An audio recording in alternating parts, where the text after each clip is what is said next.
प्रस्तुत करावे. Professor Kumbhojkar madam. नमस्कार. छान वाटतं आपल्या विद्यापीठामध्ये यायचं आणि त्यानिमित्ताने सगळ्या प्राध्यापक सहकाऱ्यांना भेटायचं. मला जेव्हा खानगाई सरांनी सांगितलं की मॅडम असं आम्ही काहीतरी करतोय आणि बोलायला येऊ शकाल का, तर गेल्या वर्षी मी संगीता मॅडमच्या आणि कोरटे सरांच्या, रश्मीच्याही फार चांगल्या आठवणी आहेत कोंडरा मॅडमच्या. तर सगळ्यांच्या आग्रहाखातर एक असंच गेल्याही वर्षी साहित्य विषय बोलले होते, त्याची आठवण झाली. मग असं वाटलं की हा साहित्याचा जागा घेऊन पुढे आपल्याला काही बोलता येईल का. म्हणून हा लोलिंब राज नावाचा जो कवी होता मध्ययुगीन, त्याच्या संदर्भाने बोलावं असं सरांना म्हटलं आणि सरांनी आनंदाने तो विषय मान्य केला. तरी मी एका कवीच्या आणि त्याच्या कवितेच्या संदर्भात बोलत असले तरी माझी मुख्य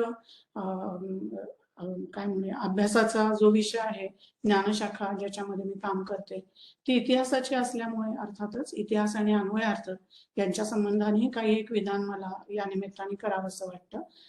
त्यामुळे साहित्य आणि इतिहास या दोन गोष्टींचा संगम कदाचित इथे करण्याचा, मांडण्याचा तुमच्या समोर माझा प्रयत्न राहील.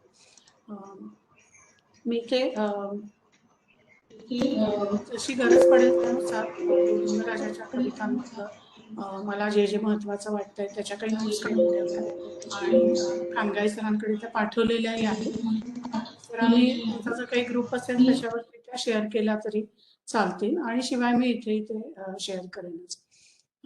लोलिंब राज हे नाव आपल्याला खूप परिचित नसतं आणि तसंच इतिहासाची आणि संस्कृतची काही थोडी बहुत पुस्तकं वाचलेली असून देखील मला सुद्धा हे नाव अजिबात माहिती नव्हतं.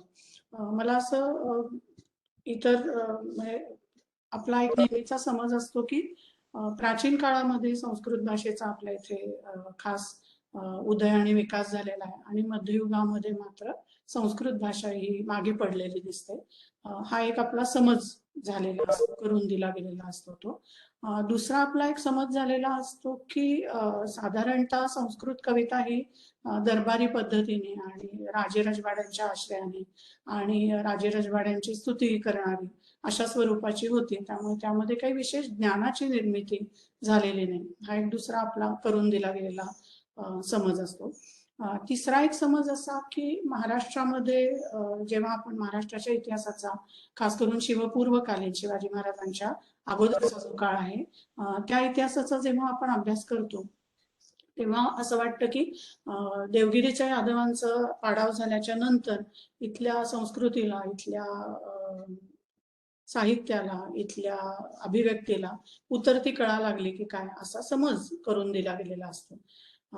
चौथा एक आपला समज असतो की इथली जी संस्कृती आहे ती हिंदू बहुल असल्यामुळे आणि त्याच्यात काही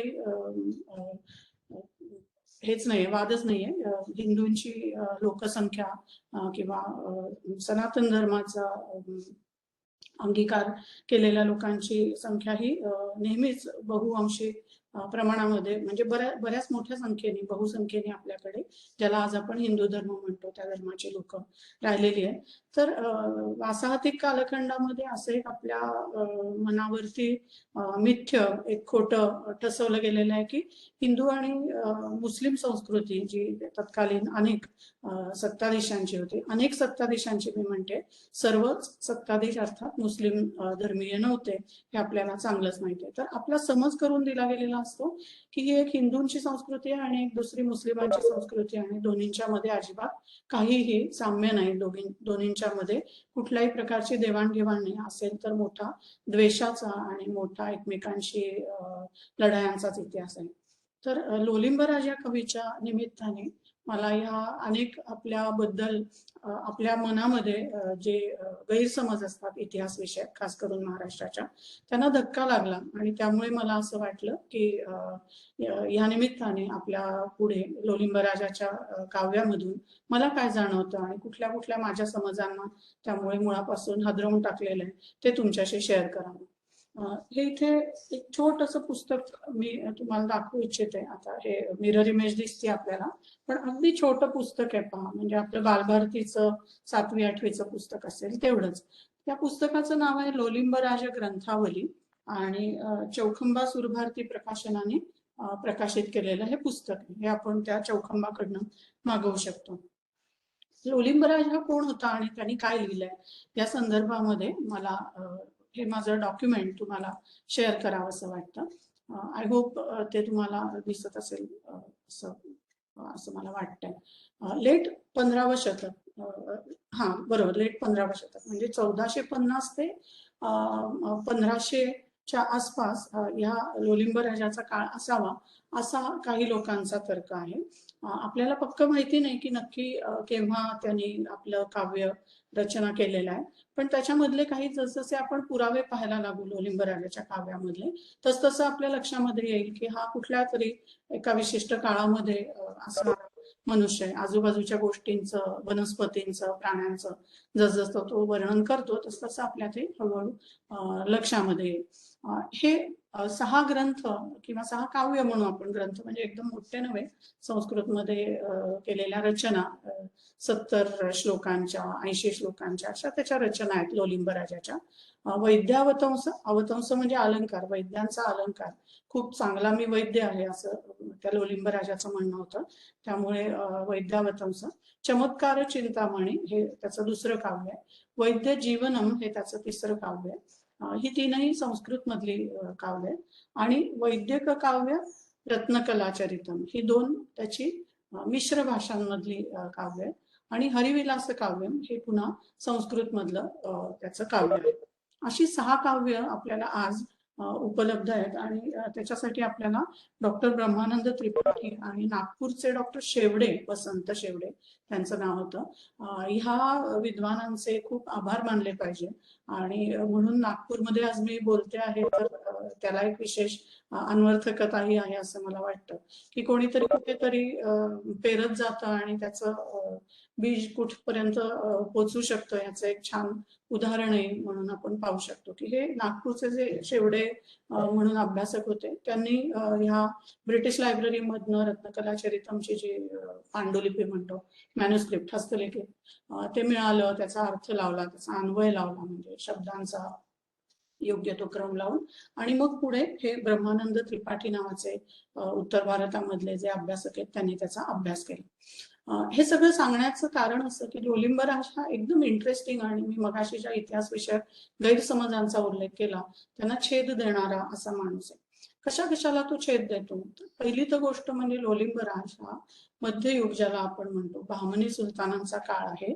या काळामध्ये जुन्नर नावाचं ठिकाण आपल्याला शिवछत्रपतींच्या मुळे, अर्थातच शिवनेरी किल्ल्यामुळे जुन्नर हे माहीतच आहे. तर जुन्नर मध्ये हा लोलिंब राज राहत होता. दिवाकर असं त्याच्या वडिलांचं नाव होतं, कधी कधी तर सूर्यही म्हणतो दिवाकर शब्दाचा अर्थ घेऊन. तर दिवाकर नावाच्या पंडितांचा हा मुलगा लोलिंबराज आणि तो व्यवसायाने वैद्य होता.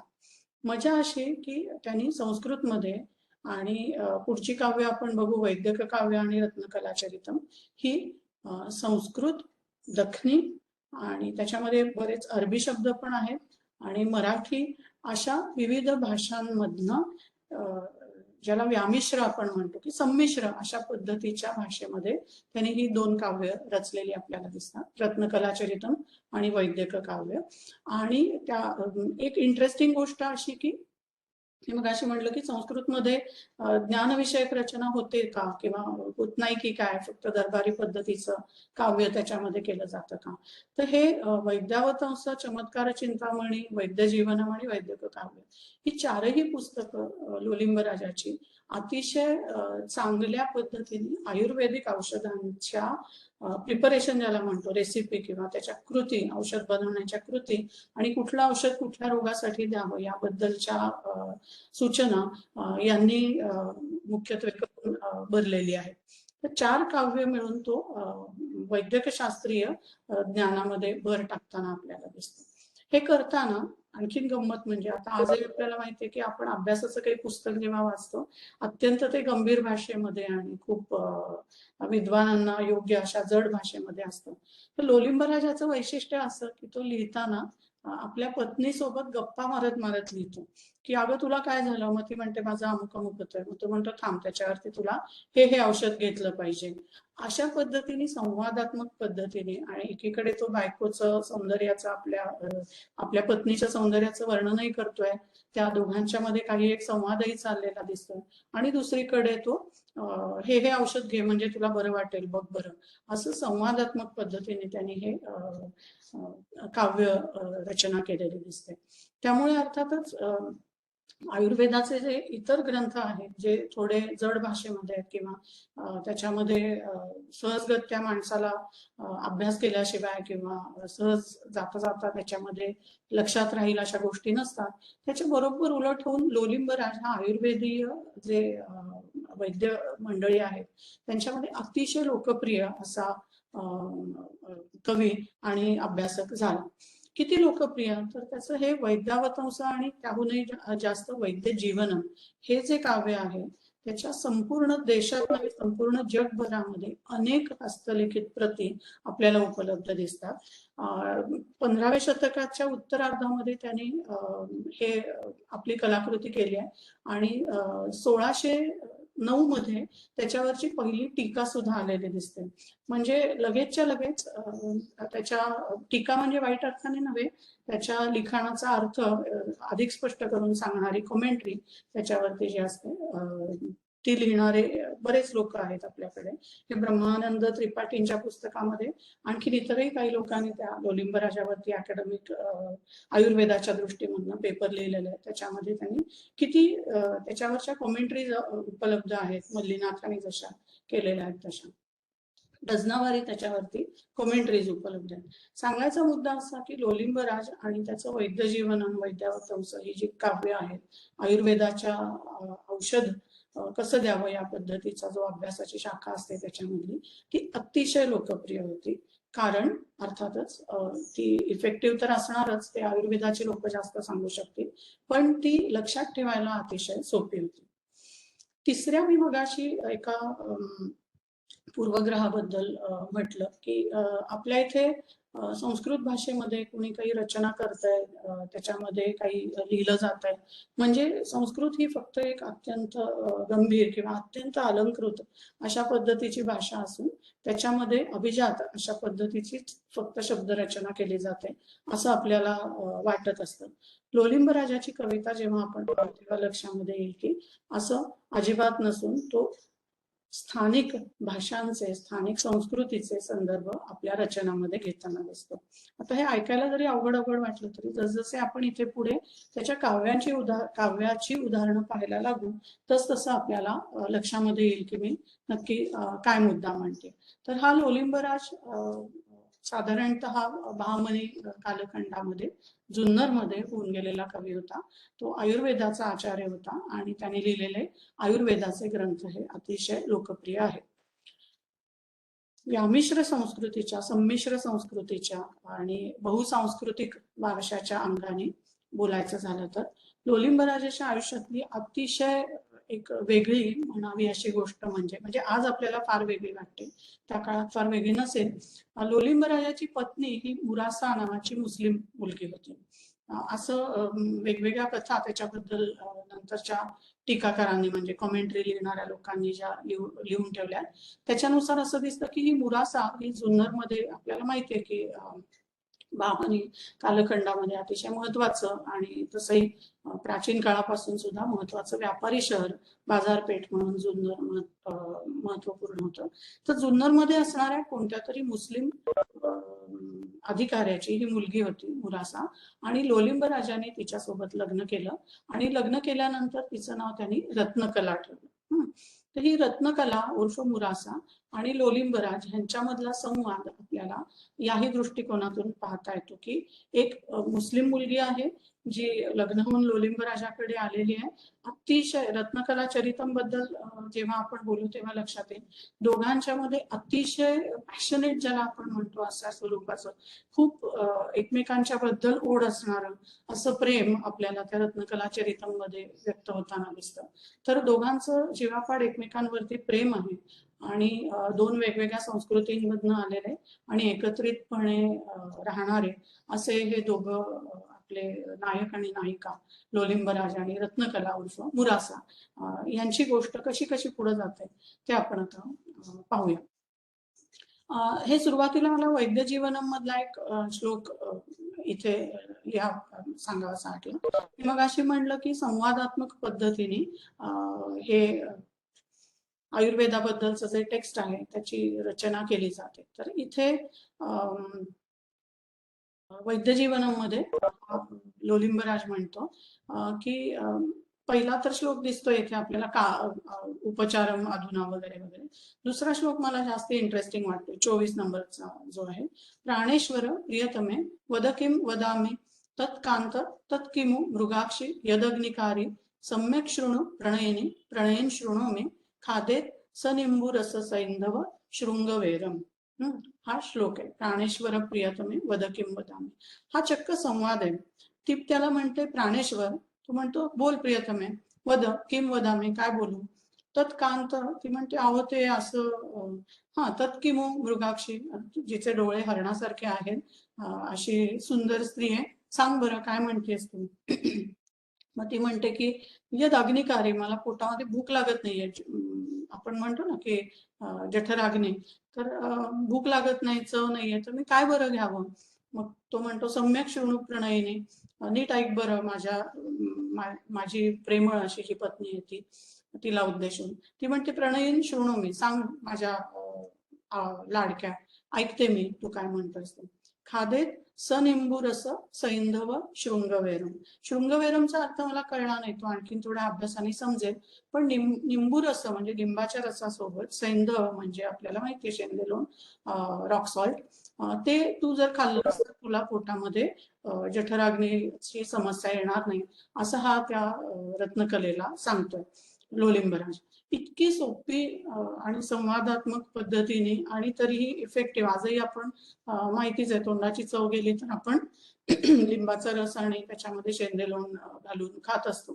तर हे त्यांनी निर्माण केलेलं असेल किंवा आधीच्या परंपरेमधून आलेलं ज्ञान असेल, पण ते इतक्या सरस पद्धतीने आणि सुरस पद्धतीने लोकांपर्यंत पोहोचवणारा हा लोलिंबराज मला तरी फार इंटरेस्टिंग वाटतो.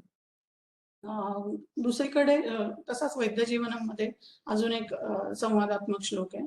प्राणनाथ तरुह कोयम, ती म्हणते हे प्राणनाथ, हे कोणतं झाड आहे बरं. बकुल केली लाल असे. हे केली म्हणजे खेळण्याची जिला आवड आहे अशा स्त्री आहे. अगं हे तर बकुळीचं झाड आहे. मग ती म्हणते अस्य त्वक चर्वणात किम स्यात्, त्याची जर का बकुळाच्या झाडाची साल जर का आपण चावली तर काय होईल. तर तो म्हणतो दंत दार्ढ्यम सुमध्यम आहे. हे सुमध्यम आहे म्हणजे जिची कंबर मध्यम मधला भाग शरीराचा अतिशय सुरेख आहे अशा माझ्या प्रिय प्राणप्रिय, त्याच्यामुळे दंत दार्ढ्यम येतं, म्हणजे तुमचे दात जे असतात ते चांगले स्ट्रॉंग होतात. बकुळीची साल जर का तू चावलीस तर तुझे दात त्याच्यामुळे, आपण ऍस्ट्रिंजंट ज्याला इफेक्ट असं मला वाटतं म्हणतो की मंजन वगैरे असतं ना विको वज्रदंती सारखं, ते दाताला लावलं की आपल्याला दात असे घट्ट झाल्यासारखे वाटतात. तर हा तिला सांगतोय की बकुळीची साल जर तू चावलीस तर तुला असे दात हिरड्यांमध्ये घट्ट बसल्यासारखं वाटेल. हे आयुर्वेदिक ज्ञान एकीकडं त्या प्राणनाथ आणि सुमध्यमा अशा सुंदर त्या स्त्री आणि पुरुषांचा एकमेकांशी संवाद, हे मला फार इंटरेस्टिंग अशासाठी वाटतं की आयुर्वेदाचं ज्ञान हे कुठंतरी एकदम जडजंबाल पद्धतीने दिलं जातं असं अजिबात नाही, हे आपल्याला या उदाहरणावरूनच दिसतं. यानंतर वैद्यक काव्य नावाचं जे त्याचं काव्य आहे त्याच्यामधला हा मी मुद्दाम एक श्लोक घेतलाय. जंबूद्वीपा माझे विख्यात वैद्य लोलिंबराज सुकवी नामधेय बहुनिया श्री भवानी प्रसादे दुःखारी हा ग्रंथ केला विनोदे. विनोदे म्हणजे आनंदाने या लोलिंबराज नावाच्या सुकवीने चांगला कवी आहे त्याने, जो जम्बूद्वीपामध्ये राहणारा विख्यात असा वैद्य आहे त्या लोलिंब राजाने श्री भवानीच्या प्रसादाने, आपल्याला माहिती आहे या कालखंडामध्ये भवानी ही देवता चांगलीच लोकप्रिय होती. नंतरच्या काळात आपल्याला छत्रपती शिवाजी महाराजांच्याही काळामध्ये तिच्या उपासनेचे उल्लेख आढळतात. तर श्री भवानी देवीच्या प्रसादामुळे मी हा ग्रंथ आनंदाने केलाय. कसा? दुःखाचा नाश करणारा असा ग्रंथ. त्यामुळे हे जे वैदिक काव्य आहे ते जम्बूद्वीपामध्ये राहणाऱ्या विख्यात वैद्य असणाऱ्या लोलिंबराज नावाच्या कवीने देवी श्री भवानीच्या आशीर्वादाने हा ग्रंथ मी केलाय की जेणेकरून लोकांचं दुःख दूर व्हावं. आता काय काय पद्धतीची औषधं हा लोलिंबराज सांगतोय. साधी ताप, सर्दी, खोकला, पडसं ही तर आपण बघितलीच.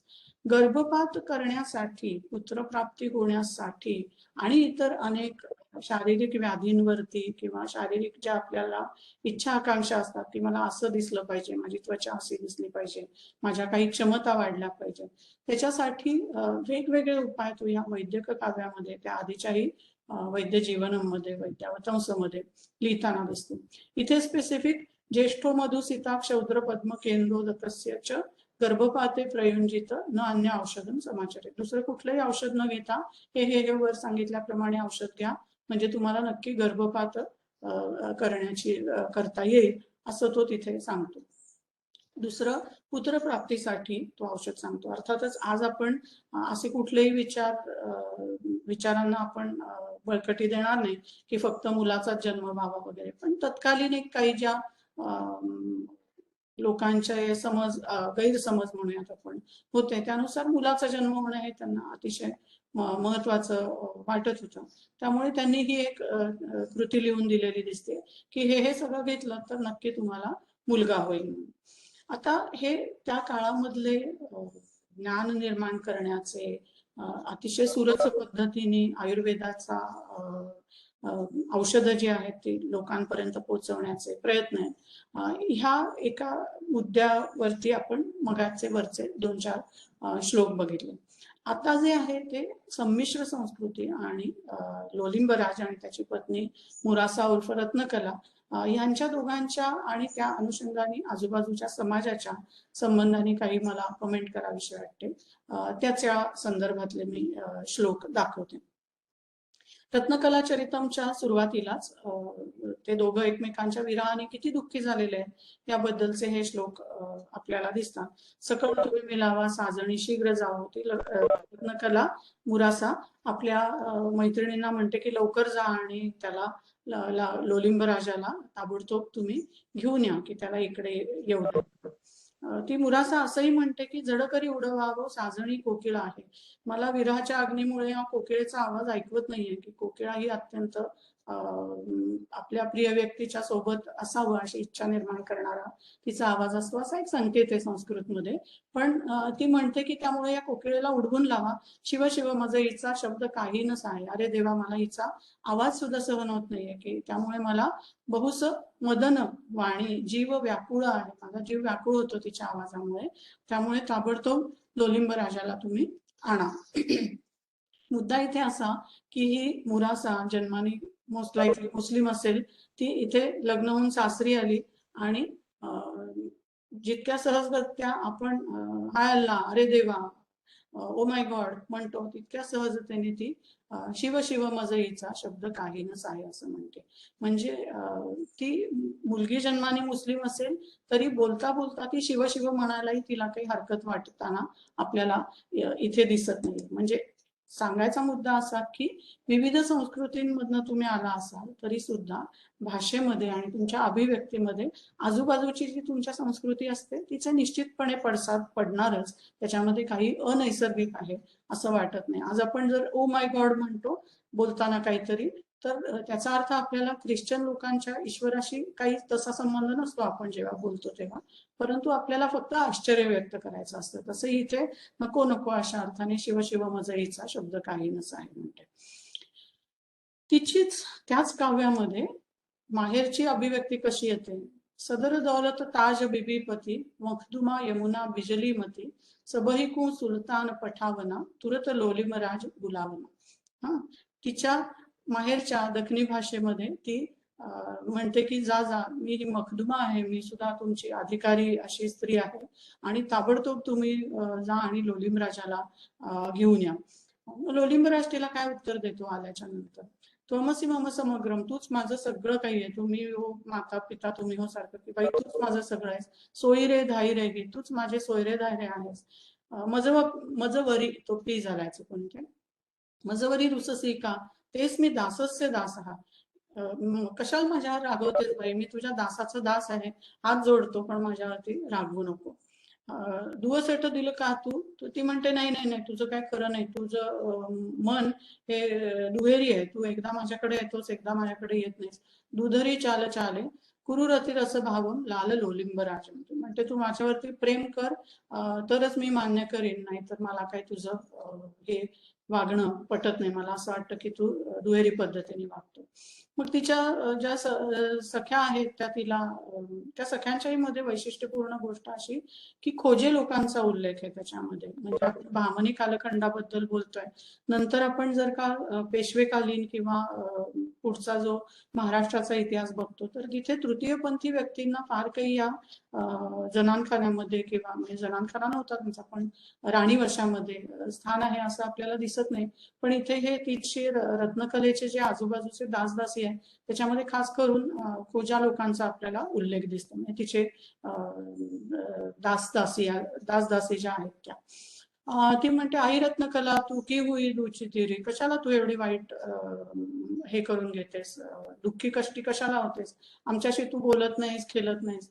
तुझं नु मज मुरासा नित्य आणि नु आहे, क्षणभरी न राहे लाल लोलिंब राजा. अगं मुरासे, तू एवढी काय रागवू नको, आणणार आहे तुझ्यासाठी आम्ही लोलिंब राजाला, तो तुझ्याशिवाय काही राहणार नाहीये, अशी त्या सख्या तिची समजूत घालतात. ते आपल्याला तिची दोन्ही नावं दिसतात, मुरासा आणि रत्नकला. मगाशी मी म्हणलं की आजूबाजूच्या काळाचं प्रतिबिंब या रचनेमध्ये कसं उमटलेलं दिसतं. ज्याची कीर्ती जगत्रयी प्रकटली मंदाकिनीच्या परी, गंगा नदीची जशी कीर्ती तिन्ही लोकांमध्ये आहे तसं ज्याची कीर्ती सगळीकडे पसरलेली आहे, त्या सख्या लोलिंब राजाचं वर्णन करतायत. नाही सॉरी, तो हा रत्नकले तुला विनवतो. लोलिंबराज स्वतः सांगतोय की मी कोण आहे बाई, तर माझी कीर्ती सगळ्या तिन्ही जगांमध्ये पसरलेली आहे. जो एके घटिकेतून 100 पद्ये विनोदे करी, मी कोण आहे, तर मी एका घटकेमध्ये 100 कविता करू शकतो सहजगत्या विनोदाने, फार कष्टही मला पडणार नाही त्याच्यामध्ये. तो स्वतःबद्दल एका अर्थाने बढाई मारतो. ज्या लागी कविपात शाह पदवी विद्वज्जनी दिधली, विद्वान लोकांनी मला कविपातशाह अशी पदवी दिलेली. दुसरीकडे एके ठिकाणी कविकुल सुलतान असा इथं स्वतःचा उल्लेख करताना दिसतो. म्हणजे बेसिकली बादशाह असो, सुलतान असो, राजा असो, लोलिंब तर राज नाव आहेच त्याच्या नावामध्ये, तर त्या त्या कालखंडामध्ये या संस्कृतीचं प्रतिबिंब ह्या काव्यामध्ये पडलेलं आहे, कारण त्यांच्या जीवनामध्ये ते प्रतिबिंब पडलेलं आहे आणि त्या जगण्यामधनच हे काव्य आलेलं आहे. तो हा रत्नकले तुला विनवतो. अगं मी हा एवढा लोलिंबराज कवी आहे श्रेष्ठ असा, तो मी तुला विनवतोय. मग तिच्या माहेरच्या भाषेमध्ये प्रेमाने तिच्याशी बोलतो. तव सुतनु गुलामी भूय विद्वल ललाम, विद्वानांचा ललामभूत असणारा मी एवढा मोठा कवी आहे, असं असतानाही हे सुतनु खूप सुंदर दिसणाऱ्या स्त्री आहे. तव गुलामी भूय, म्हणजे हा भाषिक प्रयोग सुद्धा इतका संमिश्र आणि व्यामिश्र पद्धतीचा आहे की गुलाम हा शब्द मूळचा त्या पर्सो अरेबिक संस्कृतीमधनं आलेला, आणि गुलामी भूय म्हणजे तुझा गुलाम होऊन मी तुला विनंती करतोय. वीरचयती सलामम लाल लोलिंब राजा, मी तुझ्यासाठी सलाम रचा राहून, म्हणजे मी तुला सलाम करतोय. वीरचयती हे संस्कृत हे वापरलंय त्यांनी वर्ब क्रियापद, आणि सलाम म्हणजे नमस्कार अशा अर्थाने त्यांनी सलाम हा शब्द वापरलेला आहे. गुलामस सलामम विधत्ते तवायम, अगं बाई हा मी तुझा गुलाम आहे, तुला सलाम करतो. विलोले क्षणे लाल लोलिंब राजा, तुझे डोळे किती सुंदर आहेत, मी तुझ्या पाया पडतो, माझ्या रागवू नको. नाही मानती तू सहेली गहेली, खलेली बडा मानती क्यू इसे तू. मग मैत्रिणी म्हणतात की अगं याला तू खलेली म्हणजे हट्टी का बरं मानतेस तू, हा एवढं तुझ्या पाया पडतोय, तुझ्या विनवण्या करतोय, का नाही तू त्याचं ऐकत. तर ती म्हणते नाही तव विदितोयम त्वम सहेली गहेली भवती बहु खलेली जाणती हूँ उसे होती. म्हणते मी पण त्याला जाणू नये, तो आता माझ्या जरी किती पाय पडत असला तरी सुद्धा मुळामध्ये तो कसा आहे हे मी त्याला जाणू नये. म्हणजे एकमेकांच्या सोबत असणारं खेळकर असं, एकमेकांच्या सोबत असणारं सोबतीचं नातं आपल्याला आजूबाजूला एवढे दासदासी असून देखील या मुरासा उर्फ रत्नकला आणि लोलिंबराज यांच्यामध्ये दिसतं की नोकझोक ज्याला आपण म्हणतो तशी एकमेकांच्या सोबत छान चेष्टा मस्करी रागवणं रुसवा फुगवा शिकवे गेले असे दोघांचे चाललेले दिसतात. मग हे जे मगाशी मी म्हणलं की आजूबाजूच्या वातावरणाचं प्रतिबिंब, तर ही स्टाफला तिचे जे नोकर चाकर आहेत त्यांना ती म्हणते की जा जा लोलिंब राजाला घेऊन या. हे अर्थात मी वेगवेगळ्या ठिकाणचे श्लोक घेतलेत तर रत्नकलाचरितम मधले. तर नावं तर ही मे बी तिचे माहेरचे आहेत का कुठले नोकर चाकर माहित नाही, पण नावं तर आहेत ही मुस्लिम नावं आहेत. पण तो जो श्लोकाचा चरण आहे, तो जो फॉर्मॅट आहे, दस्तूर खान रुमी खान फराद खान गालिब खान नुरी खान जलाल खान पोलाद खान तुम्ही बहुशीघ्र जाणे लोलिंब राज समजावून शीघ्र यावे. हे चक्क मात्रागण वृत्त जे आपण मराठीमध्ये शिकतो त्या वृत्तामध्ये बसतील अशी ही नावं घालून लोलिंब राजाने त्याची रचना केलेली दिसते. लगेच दुसरीकडचे सासरकडचे कदाचित असतील हिंदू नाव आहेत ही बरीचशी. कृष्णाजी पंत, हरिपंत, मुरारी पंत, रुद्राजी पंत, ऋषीपंत, तिमाजी पंत, या बा बले बळाने घेऊन या तुम्हासी असे तर आणा, मी तुम्हाला शपथा घालते लोलिंब राजा समजावून शीघ्र आणा. त्या लोलिंब राजाला तुम्ही ताबडतोब त्याची समजूत घाला माझ्या राघवला आणि त्याला घेऊन या. सांगायचा मुद्दा असा इथे की लोलिंबराज हा कवी, त्याची रत्नकला ही पत्नी, एकमेकांच्या सोबत असणारे त्यांचे हे अतिशय प्रेमाचे आणि सलोख्याचे आणि जवळीकीचे संबंध, हे सगळं आपल्याला एका व्यामिश्र अशा संस्कृतीकडे निर्देश करणार आहे. व्यामिश्र म्हणण्यापेक्षा संमिश्र, कॉम्प्लिकेटेड नव्हे, ही संमिश्र संस्कृती आहे, मिश्र संस्कृती आहे. याच्यामध्ये एकजिन्सीपणा दिसत नाही, भाषेत सुद्धा दिसत नाही. मग अशी आपण बघितलं असेलच की गुलाम सलामम विदते तवायम, की एकीकडं शब्द वापरतोय तो गुलाम सलाम यासारखे पर्सो अरेबिक शब्द वापरतोय, पण त्याचं व्याकरण हे संस्कृत भाषेमध्ये आहे. शिवाय दखनी भाषा जी आपली आजकाल नाकारली गेलेली भाषा आहे, लोकांना असं वाटतं की हिंदी हीच भाषा आहे, तर हिंदी ही 19व्या शतकामध्ये निर्माण झालेली भाषा आहे. तत्पूर्वी दखनी असेल, अवधी असेल, इतर अनेक ठिकाणी वेगवेगळ्या या भाषा, मी शब्द काळजीपूर्वक वापरते, बोली नव्हे भाषा होत्या. परंतु त्यांना एका आपल्या राष्ट्रवादी जाणीवा जसजशा प्रखर होत गेल्या तशा एका मांडवाखाली किंवा एका छत्रीखाली त्यांना हिंदी या नावाने त्यांना एका नावाखाली आणलं गेलेलं दिसतंय. आणि ज्याच्यामध्ये पर्सो अरेबिक मूळ शब्दांची जास्त दिसतात त्याला मात्र उर्दू असं म्हणून ती मुस्लिम लोकांची भाषा ठरवून दिलेली आपल्याला दिसते. मी जे मगाशी म्हणलं आपल्याला इतिहास विषय पूर्वग्रह डोक्यामध्ये आपल्या खोलवर रुजवले गेलेले असतात, त्याला अत्यंत धक्का देणारी अशी ही गोष्ट आहे की पर्सो अरेबिक शब्द आहेत, म्हणजे फारसी आणि अरबी भाषेमधनं आलेले शब्द आहेत, त्यांना व्याकरण संस्कृतचं लागतंय, प्रेम कोण कुणावरती करतंय, कुठल्या पद्धतीने करतंय, हे सगळं बघताना अतिशय आनंदाची गोष्ट वाटते. आणि हीच आपली ज्याला संमिश्र असं म्हणतो, बहुसांस्कृतिक असं म्हणतो, ती संस्कृती राहिलेली आहे. अर्थात याच्यामध्ये भांडणही होतात. पुढे लोलिंबराज आणि ह्या रत्नावली उर्फ मुरासा यांची सुद्धा एकमेकांशी भरपूर भांडणं होत आहेत, ते चिडतायत एकमेकांवरती. म्हणजे या दोन संस्कृती ज्या आहेत ना, खास करून आपण दख्खनमध्ये राहतो, महाराष्ट्रामध्ये राहतो, की जो पेनिन्सुलर इंडिया खालचा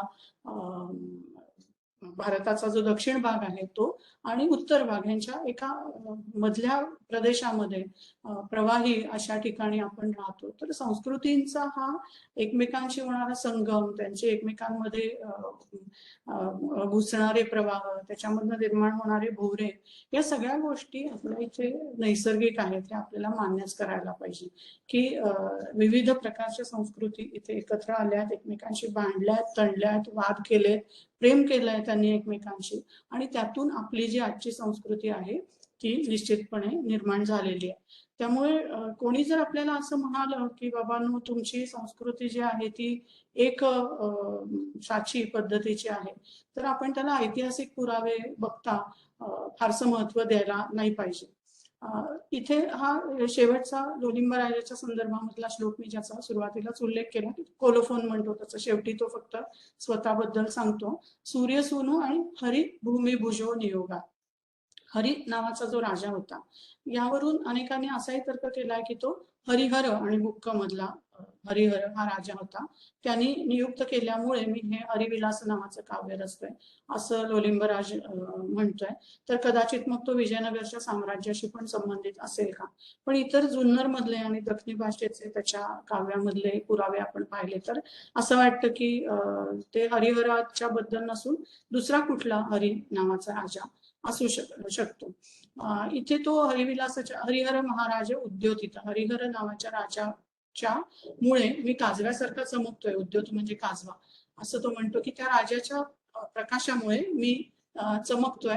आणि मी कोण आहे तर मी सूर्यपंडित कुल अलंकार आहे. सूर्यपंडित म्हणजे तो दिवाकर नावाचे जे पंडित माझे वडील होते त्यांच्या कुळामधला आहे आणि हरिविलास नावाचं काव्य मी रचलंय वगैरे वगैरे. इथे मला एका विधानाचा प्रतिवाद करायचा आहे. ते विधान असं होतं, रिसेंटली मी लोकसत्तेमध्ये एक लेख काहीतरी बघितला, त्याच्यामध्ये संमिश्र संस्कृती आणि संयुक्त राष्ट्रीयता या कल्पनांनी आपलं राष्ट्र उभं राहू शकणार नाही असं त्या लोकसत्तेमध्ये या एका लेखात म्हटलं होतं.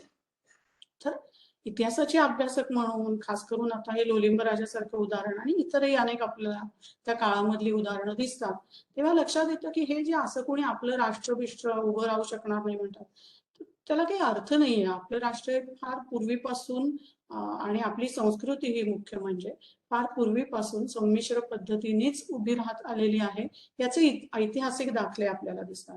त्यामुळे कुणी म्हणलं की हे एकच राष्ट्र आहे, त्याची एकच संस्कृती आहे, एकच लोक आहे, तर ते इतिहासाला धरून नाही आणि त्यामुळे खोटं आहे असं म्हणायला मला तरी काही शंका वाटत नाही. ह्या लोलिंब राजाच्या कवितेच्या आणि त्याच्या ज्ञानव्यवहाराच्या आणि त्याच्या प्रेमाच्या कथेच्या अनुषंगाने मला असं वाटतं की भारताची जी संस्कृती आहे, दख्खनची जी संस्कृती आहे, महाराष्ट्राची संस्कृती आहे आणि एकूणच इतिहास विषयक आपल्याबद्दलचं दक्षिण आशियाई संस्कृतीबद्दलचं आकलन आहे, त्याबद्दल जर काही विचार करायचा झाला तर आपण कायमच ह्या अनेक छोट्या छोट्या छोट्या छोट्या ओढे नदी नाल्यांनी बनलेल्या मोठ्या अशा प्रवाहाचा भाग राहिलो. मग अशी म्हटल्याप्रमाणे अनेक प्रवाह जेव्हा एकमेकांमध्ये येतात तेव्हा तिथे भोवरे निर्माण होतात, संघर्ष होतो, पाण्याचा रंग बदलतो सुद्धा, परंतु तरीही त्या अनेक प्रवाहांचं त्यामुळे आपण अस्तित्व नाकारू शकत नाही. हिंदू धर्म असेल, मुस्लिम धर्म असेल, लिंगभावाचा विचार करता स्त्री पुरुष आणि तृतीयपंथी असतील, आणखीन इतर जाती विषयक विचार केला तर विविध जाती धर्मांची लोक आपल्या इथे राहत असतील. अनेक पद्धतीच्या जगण्यांनी आपला इतिहास आणि आपली जी संस्कृती आहे ती समृद्ध होत गेलेली आहे असं मला वाटतं. आणि त्यासाठी उदाहरण म्हणून मी मुद्दाम हे लोलिंब राजाचं काव्य घेतलं. इथे मी माझं मराठी मधलं जे सांगणं आहे ते थांबवते आणि जर वेळ असेल खानगाई सर तर 10 मिनिटं हिंदीमध्ये हे सांगेल. Yes, madam, we have time. Please go ahead. Thank you sir. Okay, so I don't मुझे पता नहीं, मेरी हिंदी इतनी अच्छी नहीं है और हिंदी बोलने का कभी अवसर भी नहीं मिलता, फिर भी मैं ट्राई करूंगी. यहाँ पे एक मुझे लोलिंब राज करके कवि के बारे में कहना है, साझा करना है कुछ.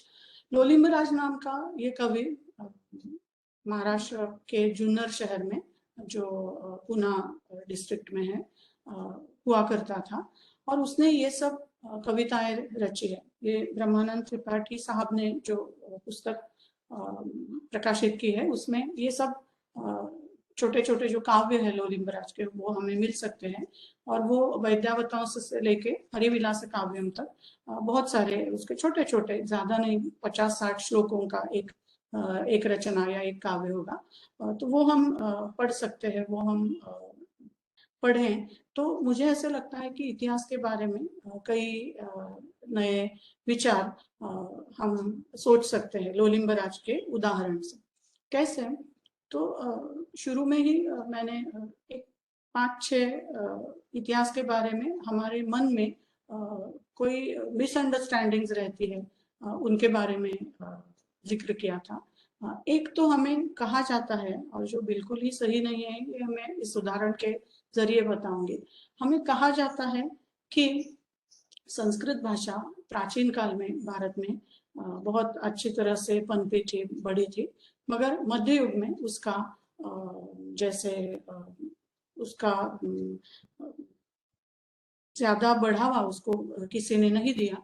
और इसका कारण ये बताया जाता है कि मध्य युग में बहुत सारे मुस्लिम रूलर्स यहाँ पे होते, शासक होते थे, और उनको संस्कृत भाषा से कोई लगाव ज्यादा नहीं था। हालांकि हमें तो दिल्ली के शाहजहां से, अकबर से लेके अकबर, शाहजहां और दारा शुकों तक हमें मालूम है कि बहुत सारे मुगलों ने भी संस्कृत भाषा को बहुत बढ़ावा दिया था। उसमें बहुत सी रचनाएं भी, जगन्नाथ पंडित की गंगा लहरी जैसी बहुत सी रचनाएं मुस्लिम शासकों के आश्रय में ही अच्छी तरह से पनपी थी, बढ़ी थी। मगर हमारी जानकारी अक्सर मुगलों के और उत्तर भारत के बारे में ज्यादा रहती है। दक्कन में जब हम आते हैं तो क्या दिखाई देता है? तो लोलिम्बराज करके जो कवि है जिसके बारे में मैं कुछ बताना चाहूंगी, वो दक्कन में जो बहमनी सल्तनत होती थी उनके दौरान जुन्नर नाम का जो शहर है उस शहर में रहा, मतलब रहते थे ये लोलिम्बराज। और उनकी एक बीवी जो थी जिसका नाम मायके का नाम मुरासा था, क्योंकि वो एक किसी मुस्लिम अधिकारी की बेटी थी, और शादी के बाद उसका नाम रत्नकला हो गया। तो एक तरह से दक्कन ये भी साउथ और मतलब दक्षिण का भारत और उत्तर का भारत इनके संगम पे खड़ी भूमि है। दूसरी तरह से हिंदू और मुस्लिम संस्कृतियां जिन्हें हमें अंग्रेजों ने और बहुत सारे ओरिएंटलिस्ट जिन्हें कहते हैं पौरवात्यवादी लोगों ने कहा है कि ये दो संस्कृतियां एक दूसरे से बिल्कुल मेल नहीं खाती, झगड़ती है, एक दूसरे में उनमें कुछ प्यार नहीं है। मगर उसके बावजूद ऐसे दिखाई देता है कि दक्कन में बहुत ही एक जिसे कंपोजिट कल्चर कहते हैं, दोनों मिला के सम्मिश्रण होके अच्छी खासी संस्कृति यहाँ पे पनप रही थी, जिसे बाद में हमने नकारा है, जिसे बाद में हमने ऐसे एक मिथक प्रस्तुत किया है कि ये कुछ नहीं था। मगर लोलिम्बराज का उदाहरण हम अगर लेते हैं तो समझ में आएगा कि बिल्कुल ही यहाँ पे बहुत सी संस्कृतियां, बहुत से धर्म, बहुत से आचार विचार, रहन सहन के तरीके एक दूसरे से बहुत ही अच्छे तरीके से मिलजुल गए थे।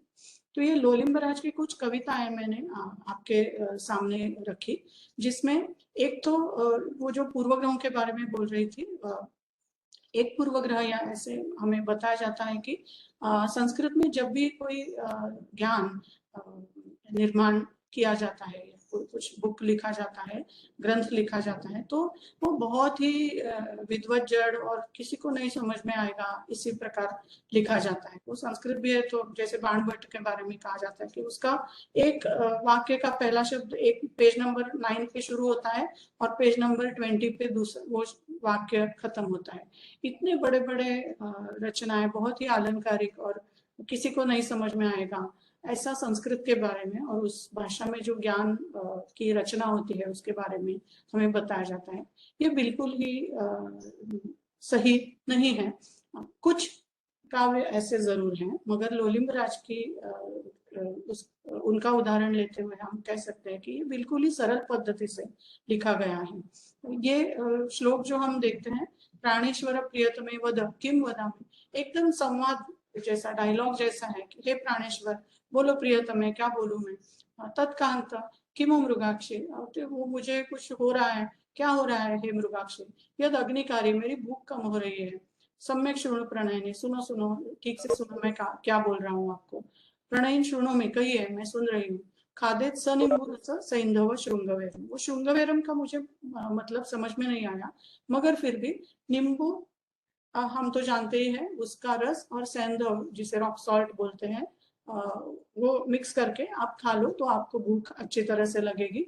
ऐसे ये लोली महाराज अपने बीवी मुरासा तथा रत्नकला को कह रहे हैं। तो कहने का मतलब यह है कि ज्ञान जब रचा जाता है संस्कृत भाषा में, वो अक्सर कुछ ज्यादा कॉम्प्लिकेटेड या बहुत ही किसी को नहीं समझ में आएगा ऐसे तरीके से अक्सर किया जाता है। ये बिल्कुल ठीक नहीं है, ऐसा होता नहीं है। कई बार सरल पद्धति से भी ज्ञान की रचना संस्कृत भाषा में होती है। दूसरी बात मुझे जो कहनी थी कि दक्खन, मैंने अभी बोला कि दक्खन एक कॉन्फ्लुएंस है दो। दारा शुको ने जब एक रचना की थी समुद्र संगमम, उसका संस्कृत नाम था, और मजमाउल बहरीन ऐसा उसका नाम था फारसी में। तो वो बहरीन का मतलब संगम है, दो दो चीजें एक साथ साथ मिल रही है। तो संस्कृत में और लोलिम्बराज की खासकर रचनाओं में हमें ये समझ में आता है कि वो सिर्फ संस्कृत को पकड़ के नहीं रख रहा है, उसको ये है कि उसकी इच्छा ये है कि उसका जो कहा है वो ज्यादा से ज्यादा लोगों तक जाए, क्योंकि वो बहुत ही इम्पोर्टेंट। आजकल हम कोरोना के पीरियड से गुजर रहे हैं, तो हमें मालूम है कि औषधियों का ज्ञान होना कितना जरूरी है। तो ये वैद्यक काव्यम के जरिए वो औषधियों का ज्ञान लोगों तक जितना ज्यादा पहुंचे उसके प्रयास है। इसलिए वो जो भाषा लोगों को समझ में आ रही है उस भाषा में लिख रहा है। इसलिए मैंने जो कहा कि जो उसके आजू बाजू में हो रहा था उसका रिफ्लेक्शन, उसका प्रतिबिंब हमें यहाँ पे दिख रहा है। अगर आजू बाजू के लोगों को ही ये भाषा समझ में नहीं आती थी तो वो उसमें लिखता नहीं था। तो उसके काल में ऐसे ही भाषा में ऐसे ही मिक्सचर, जिसे कहते हैं मराठी में मैं सम्मिश्र या बहुसंस्कृतिक बोलूंगी, बहुत सी संस्कृतियां इकट्ठा होके जो बन रही है, जो एक मिश्रण बना है, वैसे ही हालातों में, वैसे ही काल में ये लिख रहा होगा, इसमें मुझे कोई संशय नहीं है। तो ये है, बोल रहा है कि मैं जम्बू द्वीप से हूँ, मेरा नाम लोलिम्बराज है और मैंने ये ग्रंथ अच्छे से बनाया हुआ है। तो वैद्यक काव्यम और आगे जाके रत्नकला चरितम, ये जो दो उसके ग्रंथ या कविताएं हैं, वो एक ही भाषा में नहीं है। थोड़े मराठी में है, थोड़े दक्षिणी में है, थोड़े संस्कृत में है। हमें बहुत अचरज लगता है कि हम जब वो नॉर्थ में मेरे ख्याल से आमिर खुसरो और अबुल फजल की रचनाएं देखते हैं, वो उन्होंने ये किया था कि दो भाषाओं का मिश्रण करके वो कविताएं करते थे। मगर दक्खन में हमारे अपने यहाँ पे लोलिम्बराज है, जो दो नहीं तीन तीन भाषाओं में, संस्कृत भी है, मराठी भी है, दक्षिणी भी है, तीन तीन भाषाओं में वो लिख रहे हैं और ज्ञान की रचना, नॉलेज क्रिएशन कर रहे हैं। सिर्फ नॉलेज क्रिएशन ही नहीं, वो होते होते अपनी बीवी के साथ अच्छी तरह से नोक-झोंक करके बातें भी कर रहे हैं। किस किस चीज के बारे में वो ज्ञान बांटना चाहता है, लोगों से साझा करना चाहता है। तो बहुत सारे, जैसे ज्वर है, बुखार, उसके बारे में है, अतिसार है, डिसेंट्री, उस टाइम में जो जो रोग थे उसके लिए जो जो औषध उन्हें मालूम थे उसके बारे में उन्होंने जानकारी दी है। यहाँ पे मुझे दो चीजें गौरतलब लगी। एक तो है कि गर्भपात करने के लिए क्या करना चाहिए उस काल के मुताबिक, उसको जो भी अभी तो हमें मालूम है कि हम अलग तरीके से केमिकल्स का इस्तेमाल करके किसी को अगर अबॉर्शन करना है तो करते हैं। मगर यहाँ पे वो बोल रहे हैं कि ये सब आप इकट्ठा कीजिए और अगर आपको गर्भपात करना है तो उसका इस्तेमाल कीजिए। दूसरा एक वो बोल रहा है कि अगर आपको पुत्र चाहिए, बेटा चाहिए आपको, तो आपने ये लेना चाहिए। हालांकि अभी आज हम 21वीं सदी में रह रहे हैं, कोई बोलेगा नहीं कि मुझे सिर्फ पुत्र ही चाहिए, कन्या नहीं चाहिए। मगर उस काल के मुताबिक, उस काल में जो भी उनको लगता था कि बेटा होना ही बहुत अच्छी बात है, तो उसके लिए वो कुछ प्रिस्क्राइब कर रहे हैं। रत्नकला चरितम ये दूसरी उनकी कलाकृति है जो ऐसे मिक्स भाषा में है, जहाँ पे आप यहाँ पे देख सकते हैं कि तळमळ विरहाची सर्वथा साहवेना, बिल्कुल ही मराठी रचना है, जैसे कोई रामदास या कोई उस काल में करते होंगे, क्योंकि ये कविता का जो मीटर है वो सिमिलर है, इसलिए रामदास याद आए। तळमळ विरहाची सर्वथा साहवेना बिल्कुल मराठी रचना है। और एक दो उन दोनों के बीच में जो प्यार है, उन दोनों के बीच में जो लगाव है उसके बारे में बोल रहे हैं। ये मुरासा कहती है कि झड़करी उड़वाओ साजणी कोकिला है। यहाँ पे जो कोयल कुछ गा रही है कोयल, तो मुझे वो सहन नहीं हो सकता, क्योंकि ऐसा संकेत है संस्कृत में कि कोकिल की आवाज से आपको बहुत ही आपके याद पिया के आए, वो सब पिया के याद आती है। बोलती है उसको उड़ा दो, उसको हकाल दो कोकिल को। और बोलती है कि शिव शिव शिव शिव शिव शिव।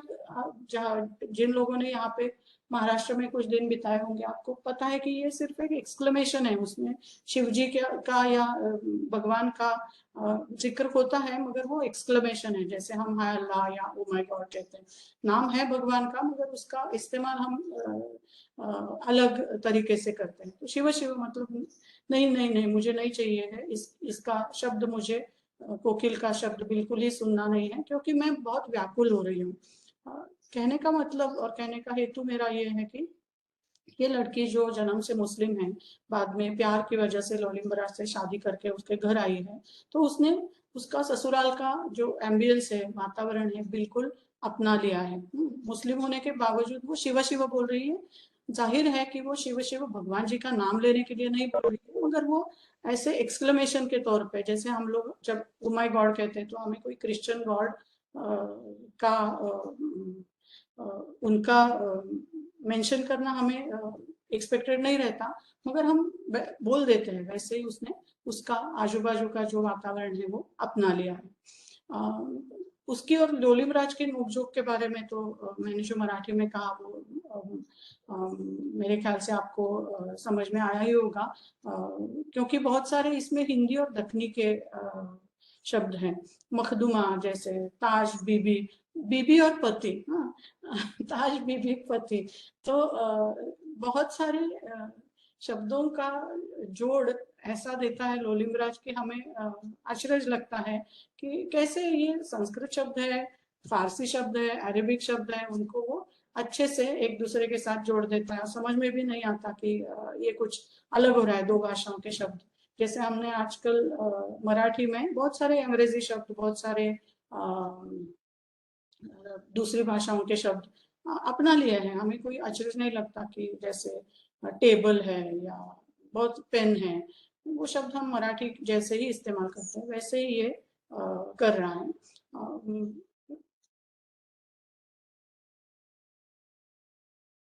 यहाँ पे भी कुछ नहीं कुछ हम नासो बोलती खेलती रही, एकदम दक्षिणी भाषा का इस्तेमाल। और फिर क्षण भरी ही न राहे लाल लोलिम्बराजा, मैं उसके बगैर एक क्षण भी नहीं रह सकती, मराठी भाषा का इस्तेमाल। ये लोलिमराज खुद को क्या कहता है? वो कहता है कि मैं कौन हूँ, मैं कवि पातशाह हूँ। दूसरी जगह भी वो कहता है मैं कवि कुल सुल्तान हूँ। कवियों का कोई एक समूह होगा, उसका मैं सुल्तान हूँ, मतलब मैं खुद एक अच्छा कवि हूँ ही, मगर ऐसे बहुत सारे कवि होंगे उनका मैं राजा हूँ। तो पातशाह, सुल्तान, गुलाम, ये सब उस तौर के उस कालखंड के जो शब्द थे, बिल्कुल ही इजीली वो इस्तेमाल करते हैं। कई जगह तो जैसे यहाँ पे दिख रहा है हमें गुलामी भूये जैसा फारसी शब्द को संस्कृताइज करके उसका वो कॉन्जुगेशन कर रहा है। गुलामी भूये, गुलाम होके मैं तुम्हें पैर पड़ता हूँ, मुझ पे गुस्सा मत करो, ऐसे उनके एक दूसरे से नोकझोंक चल रही है। तो गुलाम सलाम विधत्ते, मैं आपको सलाम करता हूँ बोल रहा है कि मुझ पे आप खफा ना हो। ये भी रत्नकला भी जब उसकी वीरा में बहुत घायल सी व्याकुल सी हो जाती है, तो वो उसके मैके के सरदारों को भी बुलाती है और ससुराल के सरदारों को भी बुलाती है। दस्तूर खान, रूमी खान, फराद खान, बहुत सारे उनके जो मुस्लिम सेवक होंगे या अधिकारी होंगे उनको बोल रही है। कृष्णाजी पंत, हरि पंत, मुरारी पंत, हिंदू सेवकों को भी बुला रही है। और कुछ भी करो लोलिम्बराज को यहाँ से शीघ्र यहाँ पर बुला लीजिए, ऐसा बोल रही है। कहने का मतलब ये है कि ये जो संस्कृति है हमारी, एक लोलिम्बराज का मैंने सिर्फ एक ही उदाहरण लिया है, क्योंकि हम एक घंटा भर के लिए बात कर रहे थे, मगर ऐसे बहुत सारे हमें उदाहरण मिलेंगे जहाँ पे हमें ये समझ में आएगा कि ये संस्कृति हमारी जो है वो बहुत सारी चीजों को इकट्ठा करके बनी हुई है। बीच में लोक सत्ता करके जो मराठी पेपर है उसमें एक कहीं मैंने पढ़ा था कोई लेख आया था, उसमें वो बोल रहा है कि वो जो कोई लेखक होगा वो बोल रहा है कि हमारा राष्ट्र किस चीज से बन नहीं सकता, संयुक्त राष्ट्रीयता, सम्मिश्र संस्कृति, ये सब आइडियाज है बोल रहा है वो, और उसके बल पर हमारा राष्ट्र खड़ा नहीं रह सकता, क्योंकि उस उनकी वो लिखने वाले की आइडिया क्या है कि राष्ट्र मतलब एक जन होना चाहिए, एक संस्कृति होनी चाहिए। भाई आपके घर में जो दाल बनती है और मेरे घर में जो दाल बनती है, आपके घर में जो मटन बनता है और मेरे घर में जो मटन बनता है, उनकी टेस्ट तक बहुत ही अलग होगी। तो कैसे हम कह सकते हैं कि एक संस्कृति है, एक राष्ट्र है? अच्छी बात है ना, मैं आपके घर अगर खाना खाने आ जाती हूँ और आपको आपका खाना मुझे अच्छा लगता है, तो मुझे तो नहीं उसमें कोई आपत्ति लगती कि आपके घर का खाना अलग तरीके से कैसे बनता है। मैं ऐसा नहीं कहूंगी कि मेरे घर पे इस चीज से ही बनता है, आप उसी चीज से बना दीजिए, तब भी मैं खाऊंगी। तो हम क्या खाएं, क्या पहने, क्या सोचें, इन सब चीजों को किसी एक राष्ट्र की पॉलिटिकल बाउंड्रीज में हमने जब हमारा देश स्वतंत्र हुआ तभी उसमें कॉन्स्टिट्यूट करने का हमने निश्चय किया था। मगर जब भी वो 1947 में हम इकट्ठा हुए, तभी हमने ये निश्चित किया था कि हम सभी अपनी अपनी अपनी जो भी संस्कृति है, जो भी भाषा है, हमारे जो तौर तरीके हैं, उन सबको हम बरकरार रखते हुए और उनका सम्मान करते हुए ही हम ये राष्ट्र को आगे बढ़ा सकते हैं।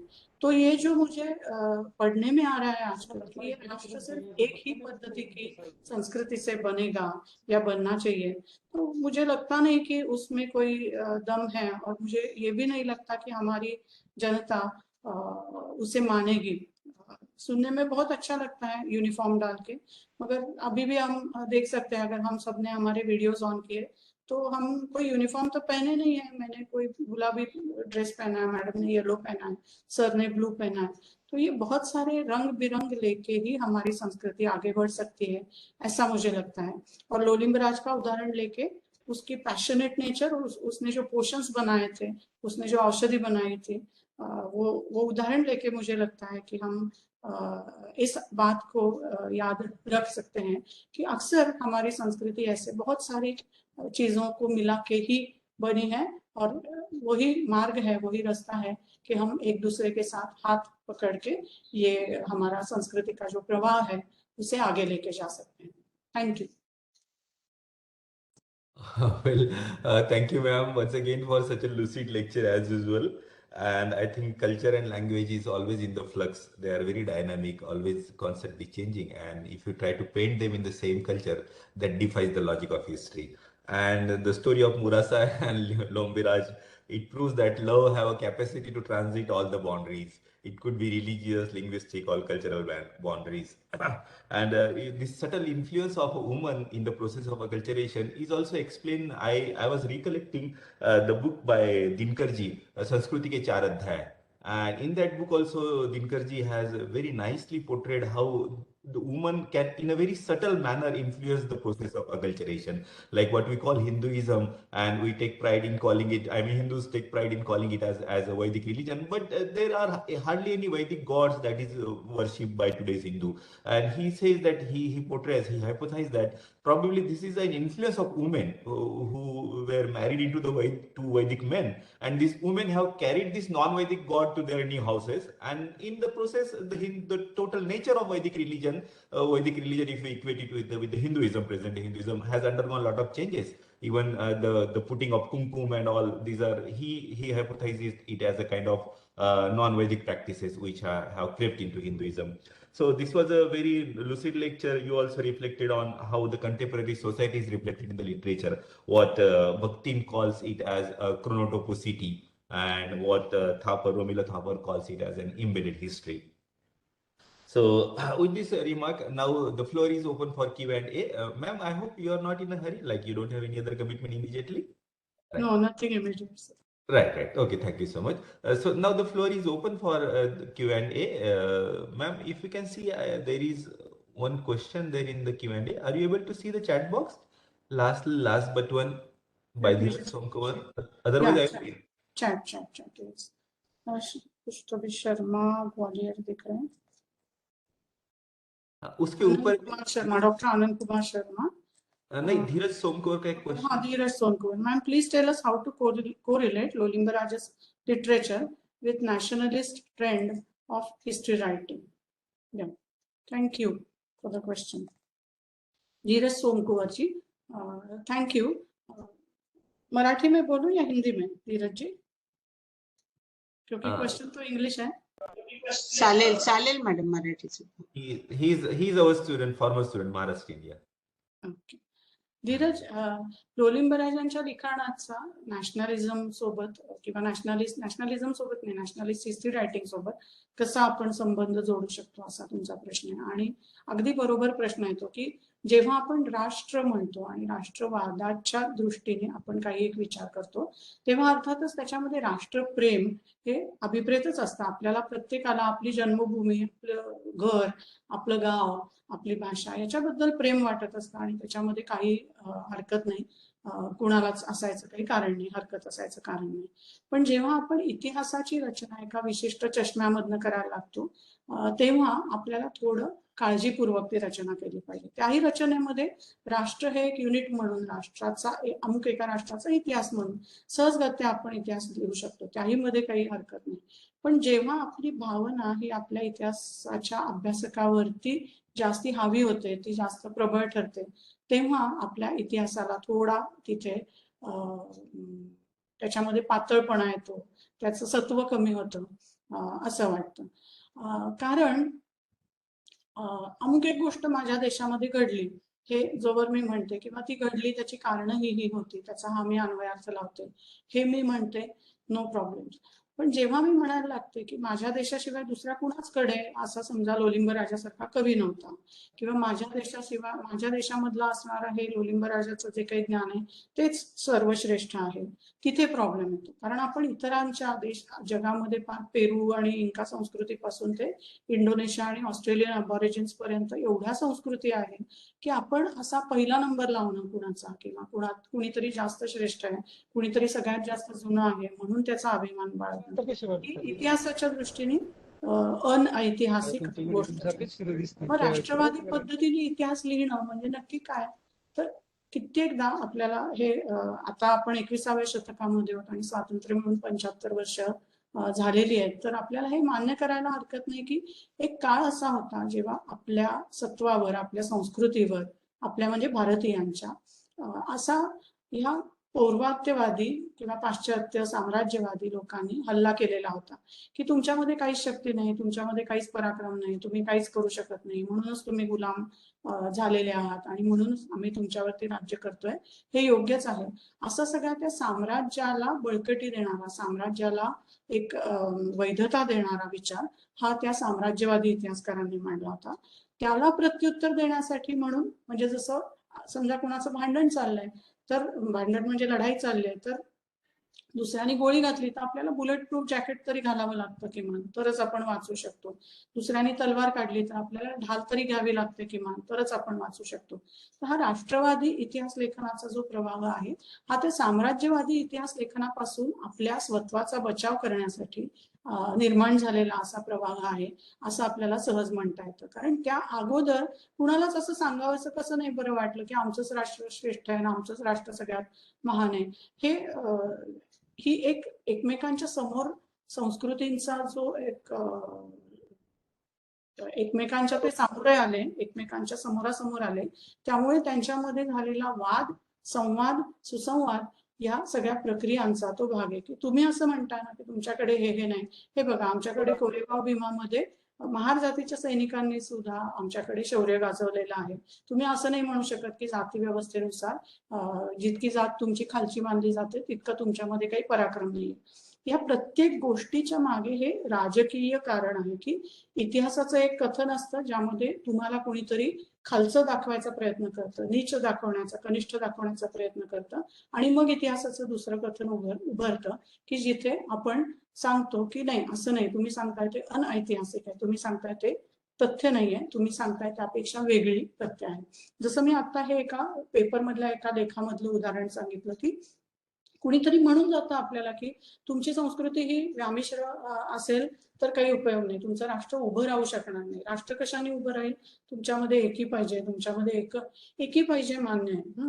पण एक राष्ट्र आहे म्हणजे अंतर्गत आपल्यामध्ये काहीच वैविध्य नाही हे कथन सरळ सरळ विविधतेतून एकता हे जे आजपर्यंत आपण शिकत आलो त्याचा प्रतिवाद करणार आहे. त्यामुळे राष्ट्रवादी असणं याच्यामध्ये काही दोष नाही, पण राष्ट्र म्हणजे नक्की काय ही संकल्पना जी आहे त्याच्याबद्दल आपल्याला फार काळजीपूर्वक विचार करावा लागतो. राष्ट्र म्हणजे इमॅजिन्ड कम्युनिटी.